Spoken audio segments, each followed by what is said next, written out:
The topic of the day. Take a sip of coffee while you are agitated. Look at it calm me down. I'm chill, tranquil now. Like a lake. Okay. Right. The topic of the day. Let me get something a little bit dark, huh? Give me something dark. But not like the abyss. Just dark enough. The topic of the day is destiny curse schmestiny merce. Your relief is your judgment. Y'all be out here cursing my destiny, trying to block me from reaching people when the destiny you're cursing, I'm unlikely even going to walk in it because I'm going home with the Father, with the Son, with the saints, and we're going to be judging y'all gangster behinds during a season called the Great Tribulation. But in the run-up to look at you, try to block my marriage, try to block my boo, try to block my ABC, try to block my Q. And I'm like, y'all zinja dogs.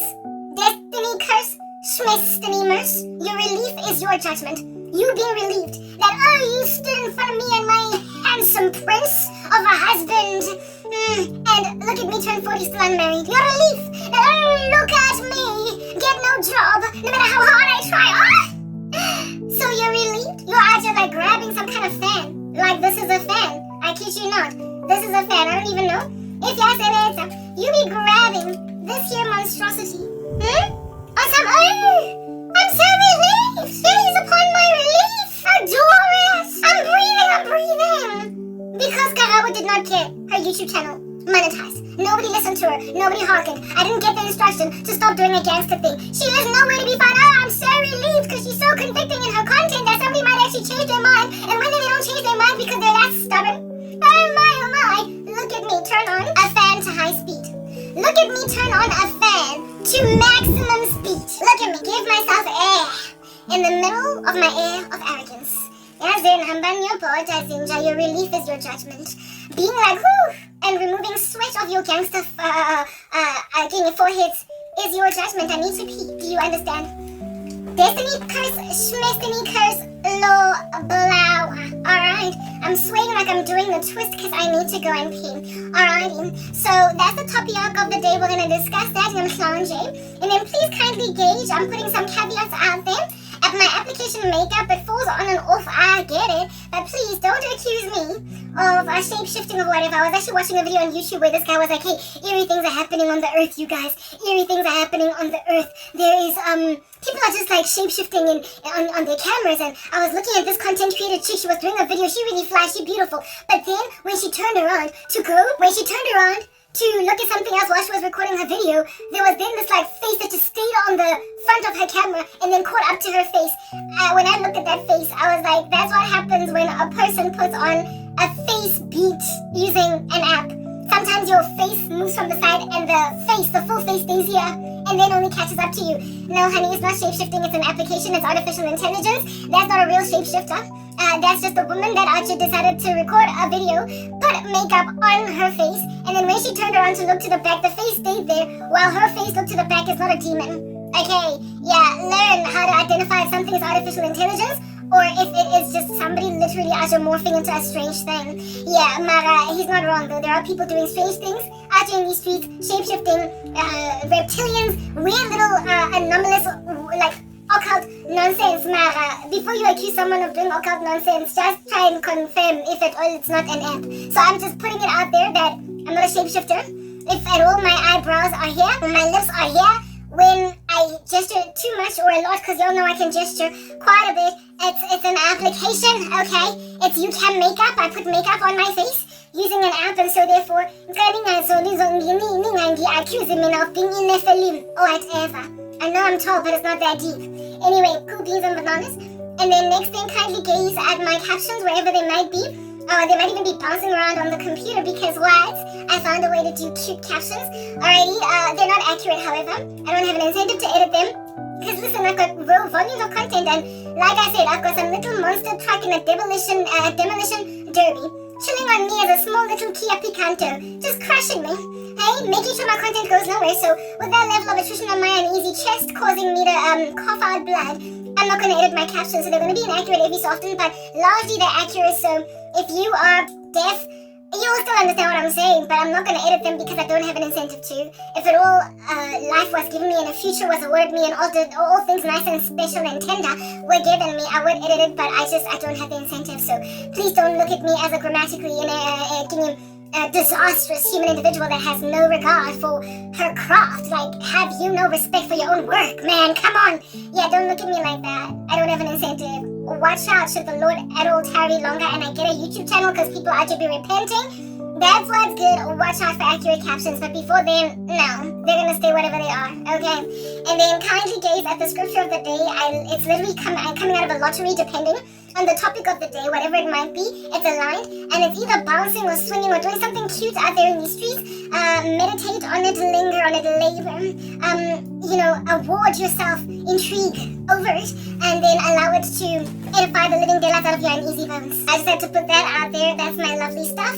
That I've put there. That's God's lovely scripture in my lovely life. Hallelujah.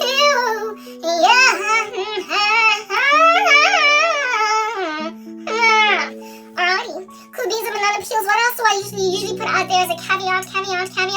Thunder strikes my room. Thunder. It's just like lightning bolts. Just got peels of thunder. It's all over my grill. Yeah, that's just another caveat. My life sucks, but guess what? I've got peace that transcends all understanding. So maru shmaru as well. Okay, maru means clouds, y'all. Like we are about to be caught up in the marus. Okay, cool beans and banana peels. Is there anything here that we're awarding you with today before we go and use the lavatory? Speak to me! Answer me! I don't think so, so we're gonna use the lavatory. Peace out. What's up? I've returned. What's up? I've returned. And I am relieved. I don't know about you. Are you relieved? Do you have eternal life? Do you know the King of Kings? Is your hair messed up like mine? But despite it, you're redeemed. And so therefore it don't matter that you got a bad hair day. Is that your life? If not, I'm so sorry! I'm so sorry! Because what else can we say to all of y'all that don't want Jesus other than I'm so sorry? I'm so sorry. I'm sorry. Girl, I am so sorry. Okay. Anyhow. As you guys, I've changed my schedule because that's just what we like to do in these streets. So whatever. But getting into this conversation, I guess where shall we begin? Where shall we commence? Do you like the new camera angle? I'm using another tripod setup thing over there to give you more of a landscapey, broader, juicier view. It's giving hello! Yeah, if you don't like it, listen. You don't got to like nothing. Okay, listen, nothing. Okay, cool. Beans and bananas, guys. Times are dark. Things are intense. They're deep, and everybody is just like electrically malevolent. And so obviously we're going home. I've been so horrifically attacked. Horrific. It's horrible. Attacked because of my insistence upon latching onto Jesus and the greed, the rapacity, the persistence by men and women alike to marry me off to one of them. I don't know why people are so possessive of me. I don't know why people feel like kwamele ba control impilo yami. I don't know why. What is it about Cran K, the corrupts over here? Me not just gawking at you till it's on I don't know what it is about what I'm doing or who I am that has made people so megalomaniacal where I'm concerned and determined to wed me off to the occult. There is just an obsequiousness to the adoration of this kingdom that is confusing to me. It is utterly and comprehensively confusing as to what is going on, but whatever. We glide right by it like we're ice skaters or whatever in the streets. I suppose the Lord is the one that did that, because God has a thing about hiding people when he has called them for a gargantuan mission. So we're going to get into that in a minute and a second. Alright? Guys, I've dated in my life. I think that's evident. I've had boyfriends and everything. Y'all have listened to my stories. The people who listen to me are largely just kind of dastardly, so they know the history. And then I came to Christ and all stuff simmered down because I became more sober. Type establishment thing. But never in my life have I met in my country or anywhere else for that matter. I've never been outside of South Africa. But never in my life have I ever been met with this level of coercion, this level of force from men and women insisting that my life be a certain way. I have dated. I have had annoying guys that can ask you out, and even though you say no, they just keep following you around like pesky. That don't want to drop the ball, let it go. But eventually, at some point, because it's not going to give. Or when they're rebuked, there was this one guy when I was in high school, maybe grade 9, that used to work at some fish and chip shop, little restaurant that was not far from where it is that I got off the taxis in Alberton, where I used to stay to go home, to walk home. And because of my route home from the taxis, this guy would see me as he's waiting tables at this fish and chip joint and follow me. And one day, no, I could go back like 2 days, 3, a month, 2 months, like he just kept following me whenever he did see me. It got to a point where I would either cross my fingers and hope that I get kongamhlanje, because there were days when he would not follow me because naseyo, right? Or sometimes, listen, you would know when you're a student, a high school student that commutes using public transportation, what you do to basically shorten your route as much as possible. The sun is out just scorching you with great heat. You are hungry like a lion, wanting to just get home real fast. So you will literally sometimes even endanger yourself by taking little food bites, little double-ups. Do you understand? Like get home real fast because your mom did go and buy a house in a place where it is that from where you get off from the bus station or from the taxi drop-off, it's just like too long. It's too much of a walk. It's a tragic. You've been through school all day. Do you understand? So you always try to take the double up or the shortcut.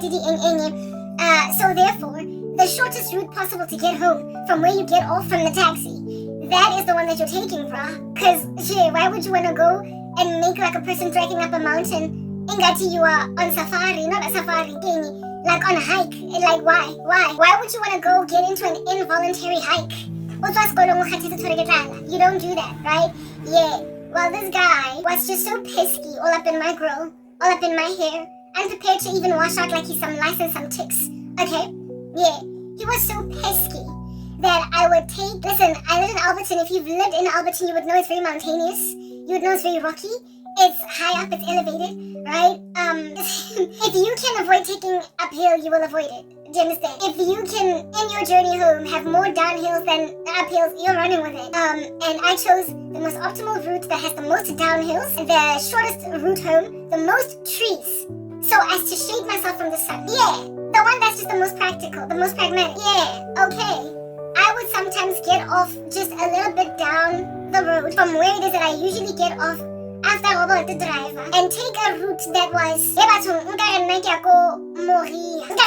up to Mount Sinai. Do you understand? As Moses. Hiking means I'm clear. Give me a harness. Somebody put a harness around my body lest there should be an accident. Yeah, give me a pick. Go up a mountain. Yeah, proper hiking. No trees.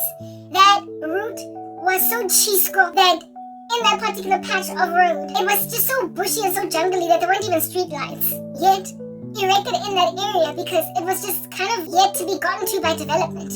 I had to take a route and my street lights and chisco and zishasha for shade. Do you understand what I'm saying? And it was crazy uphill. And for a minute, I would sometimes use that route just to avoid that guy. The way it got to a point where it was just so crazy serious that and I couldn't deal anymore. Like this guy was telling me and I would say to him, leave me alone. Leave me alone. And he would still keep on following me. And I would then also get scared that one day he's going to follow me all the way to where I stay, know where I live, and so start harassing me. I will like a weekend day, or I guess I am in Jefela there. Go when I come back from school, or when I go to school, or when he knocks off from work, I started to get scared that he would stalk me to that point. Yeah, so that's when I started to take that long drive, where I would get dropped off a little bit further down the road. It had that crazy little hike that I had to do, type establishment thing. But it got to a point where, because now the next time I don't get hiked then, and I wanted a route that had more cars, less abandoned, less bushy, less cheese copy, because it was also safer to be in a neighborhoody environment where there's lots of cars. Do you understand? When one day I made a decision that this guy I decided to get off the taxi where it's shortest to go home, and then he follows me, and this time around he gets like literally dangerously close to where I stay. And that's when then I was like, I would literally scream, and cars would see that I'm screaming, telling this guy, leave me alone. He's out just smelling like my chips. I don't know how old this guy was, but I was in grade 9, so it's giving 14 turning 15. And this guy was already obviously out of school because that was his full-time job, so he was probably like, what, 20, 21? What are you, like statutory rape? Like, he was just ridiculous. Do you understand? Yeah, anyway, I just already know like a girlfriend. Yeah, Stofisa school uniform. One day I didn't decide that because my mom was kind of generally apathetic and nonchalant about my cause, I didn't tell her. I wasn't one of those children that as soon as I have an issue all up in my grill, I would either run home to mommy or run home to daddy and tell them what's hurting my life, because I was generally just kind of neglected. So it didn't dawn on me to tell on him at first, but then I did. Finally one day I was like, Mount Everest. I am sick and tired as well of yelling at a guy in the street that won't leave me alone. So I tell my mom, and lo and behold, when I told my mom it was a Friday, right, lo and behold, the next day on Saturday, because she was not going to work, shame. Before I go Eastgate, we used to go to Eastgate on Saturdays to just shop or whatever, or loiter the mall, whatever. Yeah, she used to like going to malls on weekends, and she would take me with. She made a stop, go restaurant in Everton, guys. Wafika gula restaurant, apaka kolo ya and was like, guy, while I was sitting inside the car, she was like, just point to him, you don't even have to get out, it's that one. It's that one. Thankfully, he wasn't off on the Saturday. I was like, get that guy. My mom and went to that guy and gave him so much grief in front of the whole restaurant. People watching. Do you understand? People that are eating there, watching. And she was like, yay, you better leave my daughter alone. She's a child. She's only 15 and you are harassing the living daylights out of her, and what's worse is that you keep on following her almost all the way home, and she keeps telling you leave her alone. If you don't leave my child alone, next time I'm coming here with the police. He was told where to get off Achikwa in front of his peers, his colleagues and whatnot, his boss. He was told where to get off in front of everybody, and I never had a problem from that guy again. I never had an issue with him again.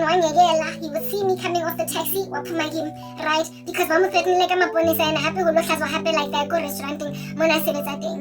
This little idiot, yes, it took him a minute and me saying no over and over again. I achieved no end, but once a source of authority walked up and was like, Pumagulo muntu, drama this child, alright? Like papa, like do a better thing.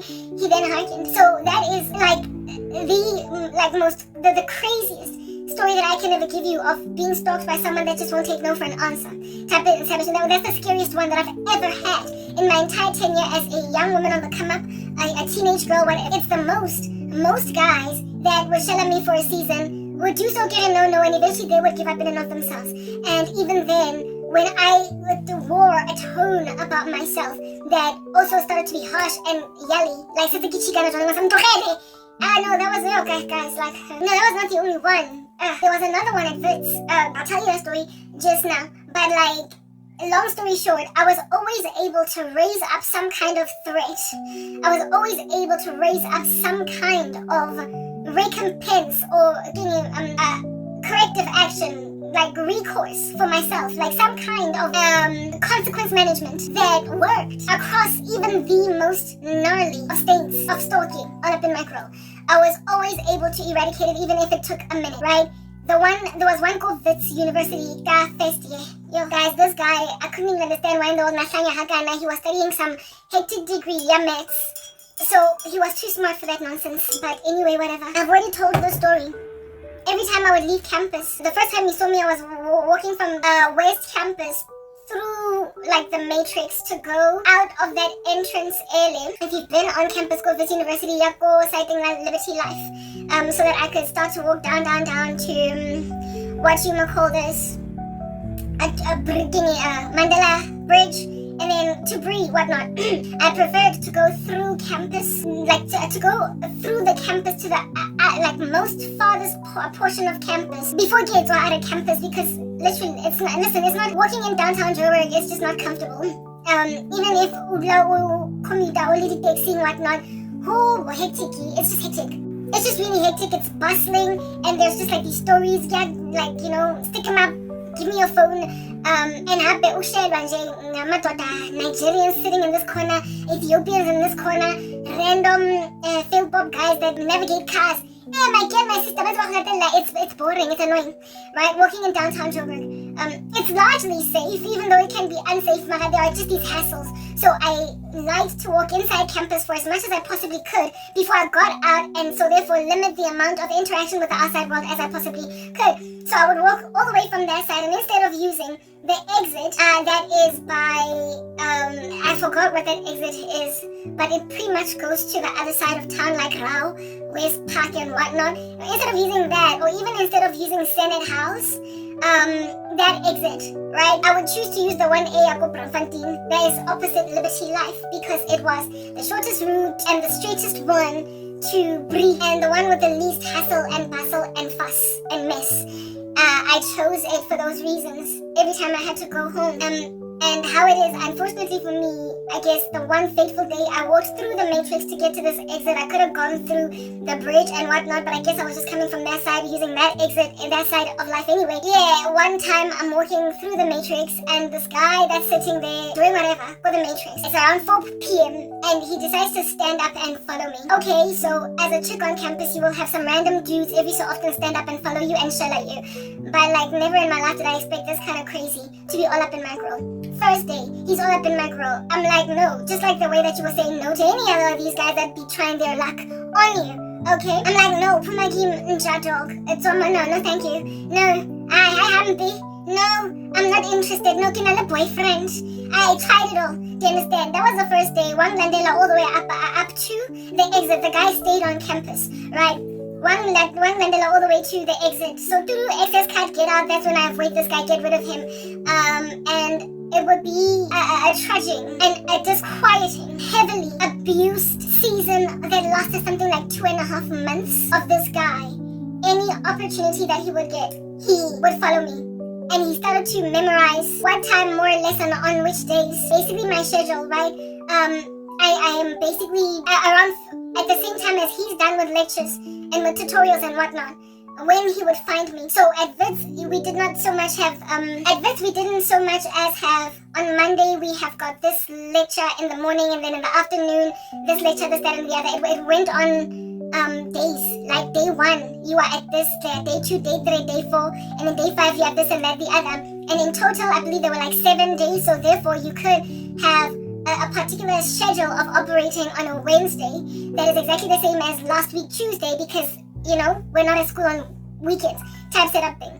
So he was able to, based on the day system, my goodness, this idiot, know that on particular days, if it's like school in total around 4 p.m.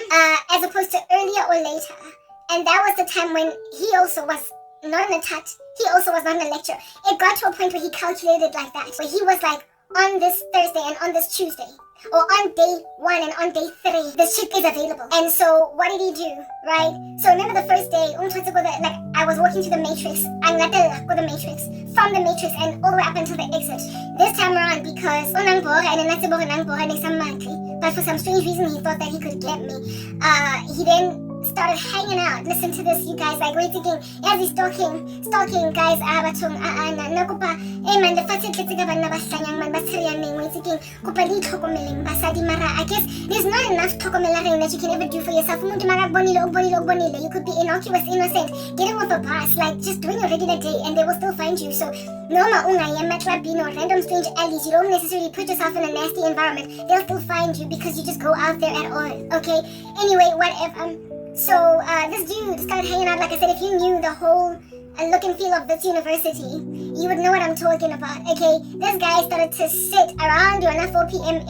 3:30 to 4. Avela basket like a bird perch. Like he literally staked out the Great Hall. Like go Great Hall, you go for its only these steps, these stepisi. Do you understand? He sat by those steps. He perched himself by those steps or stood by the pillars. I should have made like Samson and just brought them down, killing more Philistines in my death than I did when I was alive. But I'd also be gone. Anyway, he was disgusting, like on the floor, causing bilharzia.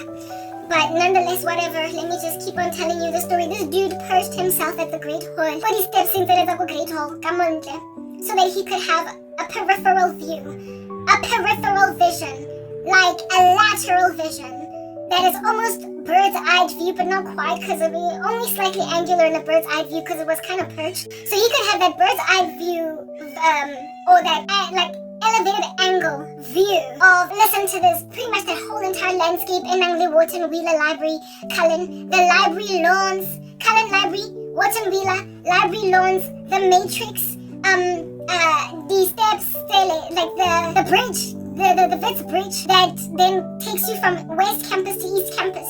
He just had that peripheral, horizontal view of this entire space. So that, because I started to, so I get an Bora, right? So I stopped using the Matrix route. Because, you love the double apple, guys. They go a long way. So when you're coming from East Campus, and you just want to take the shortest route to, or the most downhill route, or whatever, you will choose it based on your preferences, whatever, right? And this is also like pretty much a mountain, so you're always just going uphill. So if you can go through a tunnel that's flat, and also it's a tunnel, so therefore, shade, sun, the tunnel of which was made available for a walkway for students, right? Graffiti, you're gonna do that. A walkway, there's a whole bunch of cars, a whole bunch of trees, you're gonna do that. If you're gonna avoid the scorching heat and just the fatigue of a full day, you're gonna take the most, comfortable route for such an experience as that which you've endured throughout this trudging of a day. And for me, the Matrix was that for me. Going through the Matrix, I did the tunnel, I did the carport, I did just a small little flatter, however, walk, a couple of stairs, instead of just going from East, again, West Campus, and just you're a geriatric and then go through the bridge in the sun where there is no shade, and then continue to walk, go passaging the Cullen and the Faculty of Humanities. They scorching you. Since I know all sightseeing, if I could find shade, I could find shade. And the Matrix is like shaded. It's covered, right? More hoodie mood, like there's trees and everything. Not trees, but it's actually kind of like there's, like a carport. There's like some kind of covering over it. So it's just cooler to walk in. It's cooler in the sense that like less heat to walk through that joint. And I chose it for those reasons because I'm trying to avoid getting scorched with great heat. Plus, I grew up dodging the sun because, complexion, colorism in the black community will clap you. So being a dark girl, I just don't want to get darker. So I would always pick routes that were very shaded, very tree-y, and very carporty. Linda made me, just like the other one, Rocco Alberton, take the Voortrekking Great Trek. He made me take that trudging, treeless, shadeless, uphill, like hikey route. And upon discovering that I was avoiding him actively, I stopped using the Matrix. He then decided around that time, every week when he was available, because of him being off classes too, he then made a decision that he's going to stake out the Great Hall. He made a decision that he's going to stake out, that whole entire section from the Great Hall, so that if he sees me in J, scanning left and right, he will then basically hop up from where he's at and follow me. So basically, it didn't matter if I was coming from the Matrix, because being perched to Great Hall more like he could see me. It didn't matter if I double up but even through the basketball exam hall, basketball court / they use it as well for exams. Didn't matter. It didn't matter if I was coming from West Campus using the bridge. It didn't matter if there was no running from that guy. He made sure that and there was only one route. So he made me go from, listen, okay? Sorry to be all up in your grill, blowing my nose, disgusting the living death out of you. I apologize. Anyway, so this Oakma Bob Rando monstrosity of a mutiny against my peace made me first I get Matrix, and then I ended up using that not Mandela Bridge, but that Wits Bridge thing, that route, Mount Everest. I was cool with that route until I noticed that he was now perching at the Great Hall, such that now I had to avoid getting into listen to this East Campus at all. East Campus at all. Number one, price one for exiting campus was that Liberty Life side. Price 2 was Senate Hall. And price 3 was some crazy little exit in the middle of East and West Campus that goes out, go away, there's that bus stop, basically the entrance hall, for Wits there is a road that takes you to Yale Road on the other side and then University Road on the other side. That road, that exit, that's price number 3, and it's literally next year, pertaining how far it is from where I need to go. I'm going to Bree taxi rank. At least here ke tsaka Senate House. Mara no, monna ke umlateletse all over campus ngayigcina ngisebenzisa i-route next year. Bandawe So the only way to avoid this monster was using next year. I call it next year because it was that far. It was that far from where it was convenient for me to leave campus. It was number 3. It was last price. It was the least desired outcome. In these streets, I ended up getting out of campus, never mind on the days when he had marked me, because I noticed he had marked me, but just every day. So Nomuntu just made my life very inconvenient.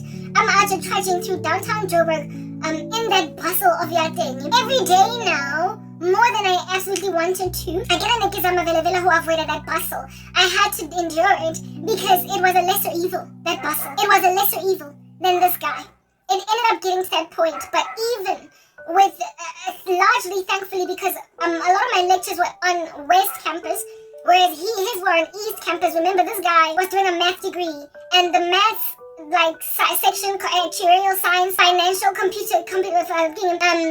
and computational mathematics, and also biology and medicine, not medicine, but biochemistry, because medicine is a different campus altogether. Yeah, from this, in the East Campus, right next to humanities, whereas commerce was on East Campus. So economics and accounting and what have you on West Campus, East Campus was sciences and humanities, whereas East Campus was engineering and commerce. So I was largely coming from that side, type establishment thing, but to leave I had to get out because that's where Bree taxi rank direction was at, and this guy made me turn right, go bridging after crossing it, and use the longest route to Bree because of Tabao, from where that I was at. Because of Tabao, he just would not stop stalking the living daylights out of me. Alright, but some days I would just be like, especially on days when, like at Wits, we used to, our exams, they would like set them up, because I think we are in different, not only days pertaining to certain subjects, but different diagonals, like you belong to A, B, C, F, whatever, and if you're in the F diagonal, or the P, not P, but A diagonal, you have comp maths on this day. You have accounting on that day, etc. But all the accounting students had to write the same paper on the same day. Do you understand what I'm saying? So therefore, they would schedule our exams not so much during class, because then of course there's a risk of leaking that memo, that knowledge of what we wrote. We therefore used to write exams, all of us across all the diagonals in one sitting. So therefore it would be after classes. So from like 4 to from 4 to 6, from 4 to 5:30 or whatever. That's when our exams or our tests would be. For the exam hall, go hall 29, flower hall, etc. and all that jazz. And it was on the days when I had papers, tests, or exams that I couldn't, because after writing a test or a paper, it starts at 4 p.m., it ends at 5:30 or 6, and I did not have a parent that ought to be picking me up. You still have to run to Bree to catch taxis. You are going to be in taxis with people that so it's not like you're going to miss taxis or whatever. But it's better not to be walking in downtown Joburg when the sun is setting. It's just ideal. Do you understand what I'm saying? Yeah, because there's like stories, Mandela Bridge, very violent, people taking phones, other women actually getting castigated for wearing short skirts. It was just like a crazy place. So the broader the daylight that you walk down those streets, the better. The sooner you get yourself in your Gasi, your neighborhood, from the central Johannesburg, the better. So walking to Bree to get taxis to come home to my hood, Busiu or was not ideal. But there were days when I would have to do that because of papers, tests, exams. And on days, I this guy stayed on campus, so I take it for granted. He doesn't commute. He was from Limpopo or something, was from another province. So Megashala on campus, one of these like reses, go campus. Also targeted me based on exams, even though I guess nothing about my exam schedule, what it looked like. But bottom line is every so often, because I knew when you live on campus, every so often at like 5:30, or 6:30, going even on 7 p.m., you're just chilling. Got the seating area, the pause area, the matrix. You're just sitting. Because you live on campus, it's where you stay, so you can just loiter and litter your body around the campus as you desire. But a lot of us at that stage, because we're trying to take taxis, we're leaving because we don't live on campus. This guy lived on campus, and that was the bane of my existence because he could afford to just be at places that I'm just like, oh my goodness, no, okay, yo, and it's one of my dark. And y'all know campuses are just hotbeds for rape and conspicuous corners. You be asking yourself, how in the world did this girl get raped on campus in this particular place? Because somehow they managed to like take you in a bush, have a field day with you. But she, sad and disquieted after what has happened to you. And when then the story gets told as to where this girl was raped, you're like, how are you gonna rape a girl behind the Wharton Wheeler Library? How did no one hear her screams? So somehow they managed to, like, the acoustics of campus are such that after a certain time, just don't be found walking these streets alone. Do you understand? Especially as a woman, as a girl. So a person, it's around the corners of the university, especially when you live on campus, you will know some corners. Do you understand? Can't just grab you and be like, listen, I'm having you anyway.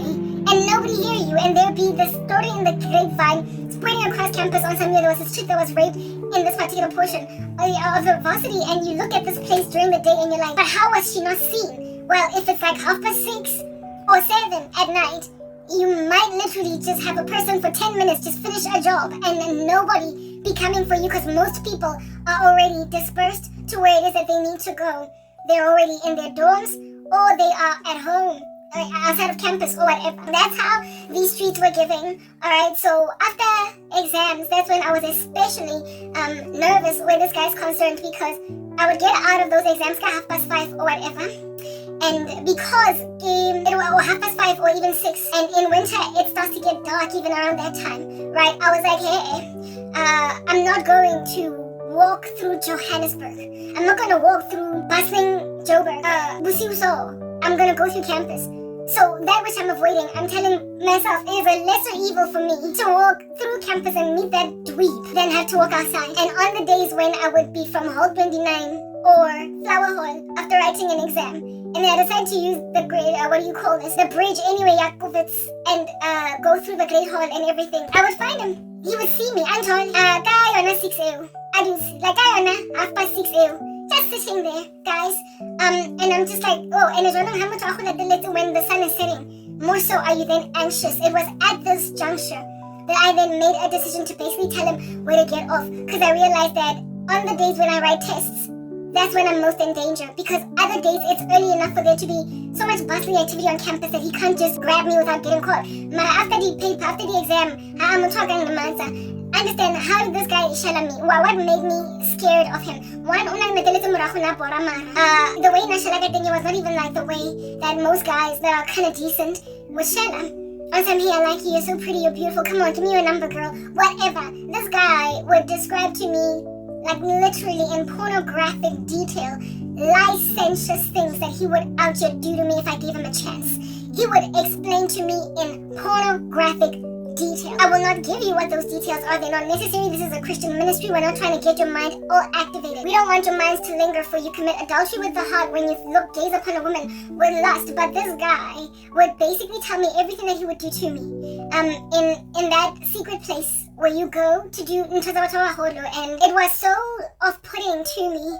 And it gave so much rape. It was giving so much sexual deviant. Like, this guy was just oozing so much sexual deviancy that I then got super scared. And that was when I started to actively avoid him by using the worst route to leave campus. Because unang shelaga sex connotations. Lots and lots of sexual innuendo. Innuendo is light because it's almost metaphoric, right? I had a guy that used to shell me with that used to use sexual innuendo. And I walked away from him because I'm bored. He was licentious, but it was still innuendo. It was veiled behind metaphors.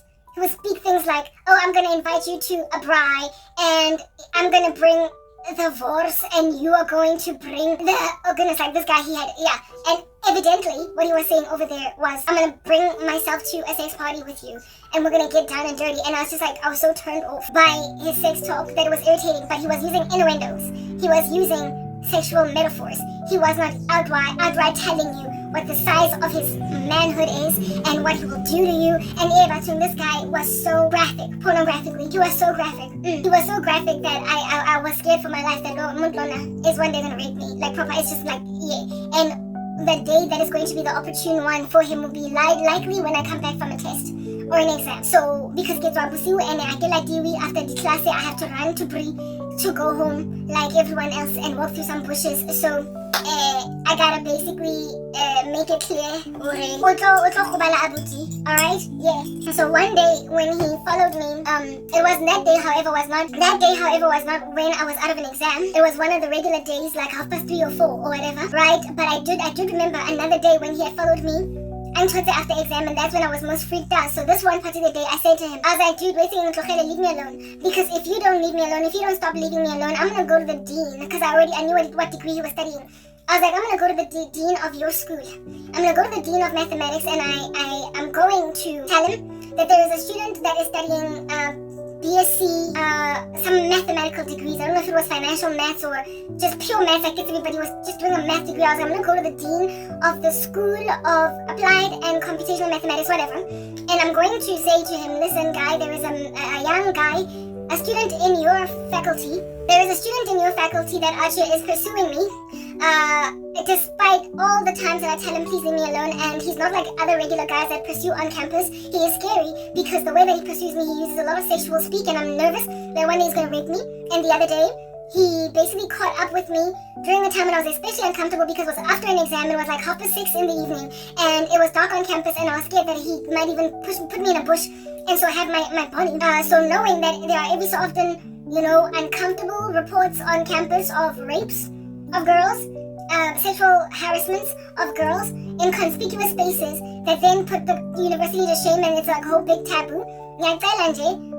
Go and find out who that student is and rebuke him or give him a warning or whatever, but put him through some process. I threatened essentially to report him to the dean of his school, and it was that which made him stop.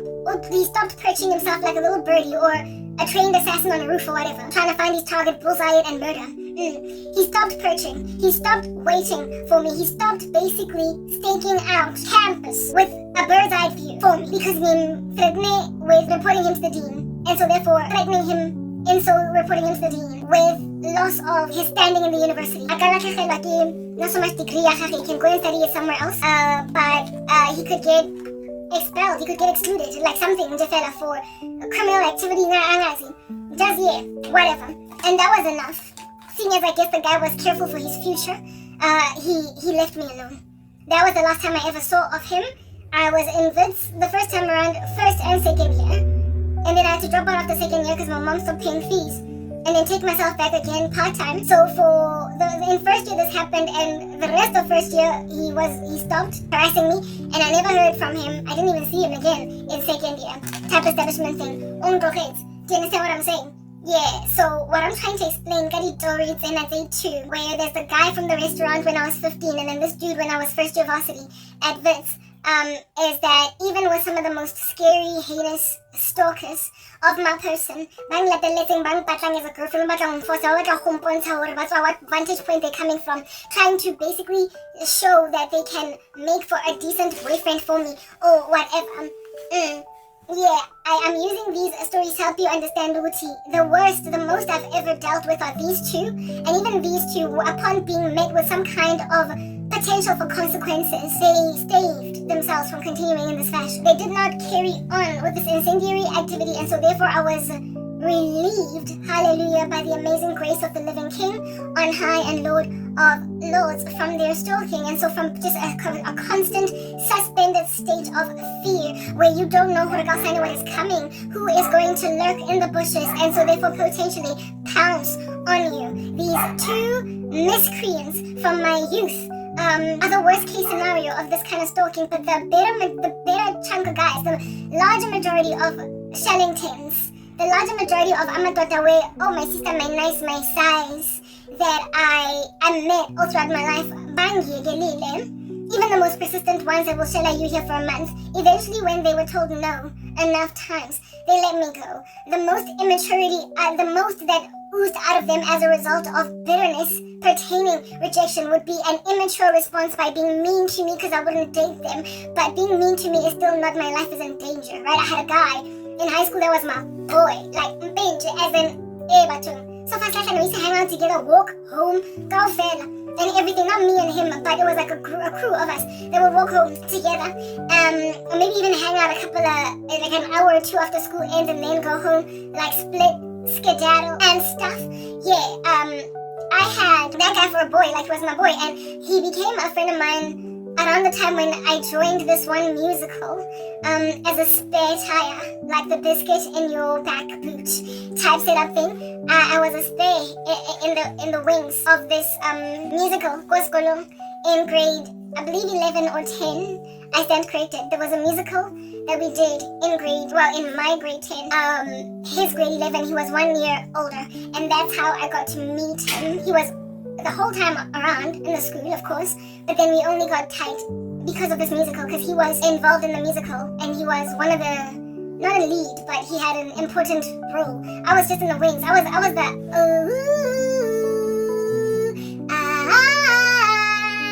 you know, the people on the side, like the choir on the side that just do the oohs and the ahs. That's what I was. Me and my girls, we decided that we're going to join a musical and be relevant and meaningful in school instead of just letting extracurricular activities just fly right by our noses. And I was one of the oohs and the ahs girls, but then this guy was in one of the people who sang, alright? Yeah. Anyway, this musical, I work hard. It was some old school Sofa Town musical. Every day to make my beer umkombote. Type establishment thing. Sakukuga satipega nansi pata pata. Ay mama nansi pata. Ay mama. Anyway, whatever. That musical.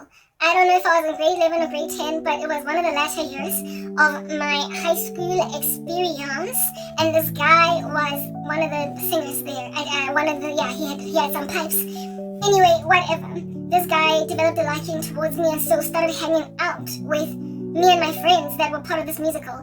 The musical, it started out being me and two of my girls, and then one of the girls dropped out because she stayed in Kibla Park and it was just too far for them. The auditions would happen during the week at night. The auditions would happen during the week in the evenings, from 6 to 8:30 or 9.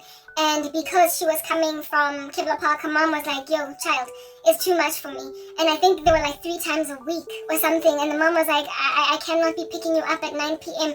It's going for the next 3 months, I can't. So she dropped out. While one of my friends, however, that lived in the hood, in the neighborhood, she and I stayed in this musical. And at that stage, it must have been definitely grade 8, not so much 9. Not so much, not grade 8, sorry, grade 10. As opposed to grade 11, because I'm so distracted. There's just too much activity going on outside. Because I was still staying in Winchester Hills, was I? Or was it Alberton? Anyway, whatever. But my parent was willing to concede to pick me up, thankfully. So there's so much activity going on outside, I can't concentrate. Hi, Angazi. Listen, distractions, we just carry on. Anyway, whatever, this guy was in the choir, so he developed an interest in me. And so my friend, I'm so distracted, you don't understand. My friend and I became friends with him and one of these other boys until we hung out a lot together, especially after school. And because they lived in the neighborhood, sometimes we would walk home, etc., or just stay an hour or 2 after school, and then only scatter and go our own separate ways. That's how it was with this guy, and he was really good people's. From the very beginning, he was hollering at me. He came in, the whole I like you, Oshala thing, and I would be like, hey man, no, I don't want to be with you, I don't want to date you, and he appeared cool. I'm so distracted, it's literally ridiculous. I don't know what's going on. I will be distracted until tomorrow and Timbuktu. 2 hours, 3 hours. I still have to talk. That's just the issue. My schedule has changed. It's come down into the daytime now. So there's just a whole bunch of distracting activity going on outside. I have to talk through it. I can't, it's going to be uncomfortable. I'm not going to be as free and as leisurely, but nonetheless we carry on. This guy, in the musical, initially Nanukuli, he was alright. He was good people's man and within Double, he appeared to not care that I was saying no to him, but that's only because he thought that eventually I would say yes. Eventually I would capitulate to whatever it is that he's actually asking. So he stayed nice, he stayed good people's. We carried on hanging out and whatnot. He became friends we were tied with my girl and the two of us and him and one of these other boys. Never blow, man, just good, hanging out, nothing, no jollaring, just hanging. Yeah. went from that to eventually when it became clear, especially when the musical came to an end, right? The musical did eventually end. When it became clear that I would never say yes, well, he shut down. He shut down like a factory machine during load shedding. He just shut down on me and literally started greeting only my friend Arafeta. Like, yeah, the girl that I was in the musical with, that also lived in my hood. Hi Lerato, let's say my friend's name is Lerato. Hi Lerato, and just walked past me after